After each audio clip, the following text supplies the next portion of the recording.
আপনারা জানেন প্রচণ্ড বৃষ্টি ঝড় তুফানের মধ্যে আমরা আমাদের টিমকে সাথে নিয়ে কলকাতা পুলিশের সিআইডিকে সাথে নিয়ে আমরা ঘটনাস্থলও ভিজিট করি। সোয়ারেজ লাইনগুলি আমরা তাদেরকে রিকোয়েস্ট করেছিলাম এটি দেখার জন্য, এবং আমরা মনে করি সেখান থেকে আমরা কিন্তু মানে অনেকাংশই ভিকটিমের শরীরের কিছু অংশ কিন্তু পাওয়া গিয়েছে।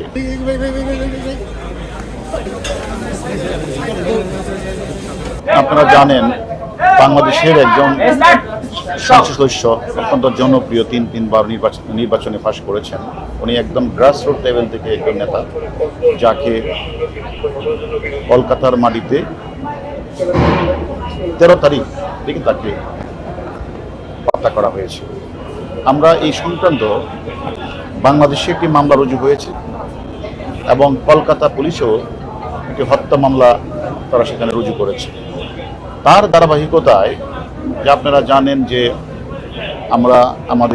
ইতিমধ্যে আমাদের কাছে 3 জন ঘাতক গ্রেপ্তার আছে। এর মধ্যে মূল ঘাতক আমানুল্লাহ ওরফে শিমুল ভুইয়া, পাসপোর্টে তার নাম আমানুল্লাহ, শিমুল ভুইয়া আমাদের কাছে, সে হলো মূল ঘাতক। এবং সেখানে মাস্টার মাইন্ড হিসাবে, বেনিফিশিয়ারি হিসাবে তাদের সাথে তাদের একাধিক মিটিং হয়েছে বাংলাদেশের মাটিতে, এবং হত্যাকাণ্ডটি সংঘটিত হয়েছে কলকাতার মাটিতে। আমরা সেই কারণেই আমরা আমাদের তদন্তকারী কর্মকর্তা হিসেবে আমরা, আপনারা জানেন, ঘটনাস্থল এবং যেহেতু দুটি দেশে অপরাধটি সংঘটিত, আমাদের দেশে হলো এটা পরিকল্পনা আর ওই দেশে হত্যাকাণ্ড, দুটা জায়গায় আমাদের তদন্তকারী কর্মকর্তা হিসেবে আমাদেরকে যাওয়ার একটা বিবেচনা রাখে বলে আমরা সেখানে গিয়েছি।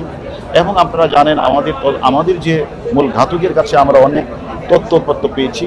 সেই তথ্যপত্রগুলো ক্রস এক্সামিন করার জন্য আমরা এছাড়া এখানে যে আমরা যে এভিডেন্সগুলি পাচ্ছিলাম, আমরা সরাসরি সেখানে গিয়ে যে মানে ডিজিটাল এভিডেন্সগুলি আমরা সরাসরি আমরা দেখলাম, এবং সেখান থেকে তারা যে অপরাধীরা কোন সময় কোন গাড়িটা ব্যবহার করেছে, তারা কোন কোন জায়গায় গিয়েছে, এবং আমাদের যে মাননীয় সাংসদ কোন সময় তারা সেখান থেকে তাদের রুমে ঢুকেছে, এগুলি আমরা বাস্তবিকভাবে মানে ডিজিটাল এভিডেন্সের জন্য আমরা সেগুলি প্রত্যক্ষভাবে সেগুলি আমরা দেখেছি। এবং আমরা আপনারা জানেন মামলার 362-364 চেতনা অনুসারে যতক্ষণ পর্যন্ত ভিকটিম অথবা ভিকটিমের অংশবিশেষ অথবা খণ্ডিত অংশ উদ্ধার করা না যায়, সেক্ষেত্রে আসলে মামলাটা তদন্তকারী কর্মকর্তার ধরেন মেডিকেল রিপোর্ট, তারপরে সুরতহাল রিপোর্ট, ভিসেরা রিপোর্ট, এইগুলি জমা দিতে তদন্তকারী কর্মকর্তাকে অনেক বেগ পেতে হয়, এবং এগুলি না হলে মামলাটা নিষ্পত্তি করা অনেক কঠিন হয়ে যায়।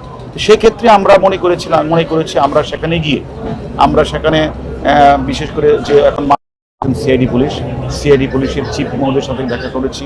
সেখানে একজন আসামি তারা গ্রেপ্তার করেছে, জাহিদের সাথে আমরা কথা বলেছি, ক্রস এক্সামিন করেছি। আমরা ঘটনাস্থলে গিয়ে আমরা সেখানে এই রোদ, আপনারা জানেন প্রচণ্ড বৃষ্টি ঝড় তুফানের মধ্যে আমরা আমাদের টিমকে সাথে নিয়ে কলকাতা পুলিশের সিআইডিকে সাথে নিয়ে আমরা ঘটনাস্থলও ভিজিট করি, এবং সেখানে গিয়ে আমরা চাক্ষুষ ভাবে আমরা ওই যে এখানের অপরাধী যে আমাদের যা বলেছিল মূল ঘাতক, তার সাথে আমরা এখানে মিলানোর চেষ্টা করেছি, এবং মিলিয়ে আমরা তার সাথে তার হুবহু মিলও পেয়েছি, এবং তারা সেখানে কিভাবে অপরাধটি সংঘটিত সেই সম্পর্কে আমরা তথ্য পেয়েছি। এবং আমাদের মূল কাজ ছিল একটা হলো যে আলামতটা উদ্ধার করা। আলামত উদ্ধারে আমরা কলকাতা পুলিশকে সহযোগিতা করা।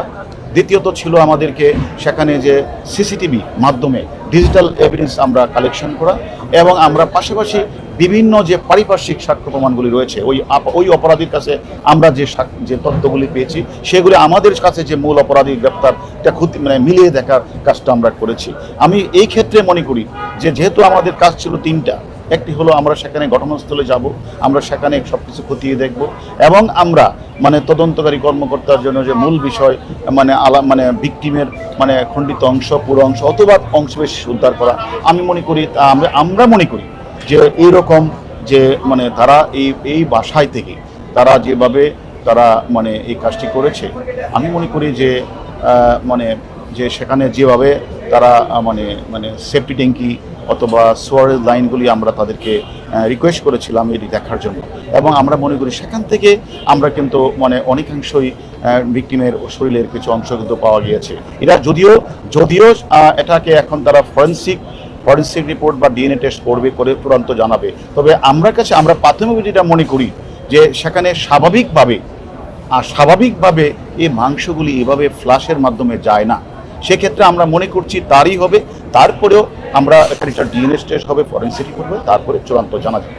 এক্ষেত্রে আমি মনে করি আলহামদুলিল্লাহ আমরা যে বিষয়গুলি চেয়েছিলাম আমরা সবগুলি আমার তথ্যপত্র আমরা পেয়েছি, এবং আমরা মনে করি আমরা এক্ষেত্রে আমরা বলবো যে শতভাগ আমরা সফল।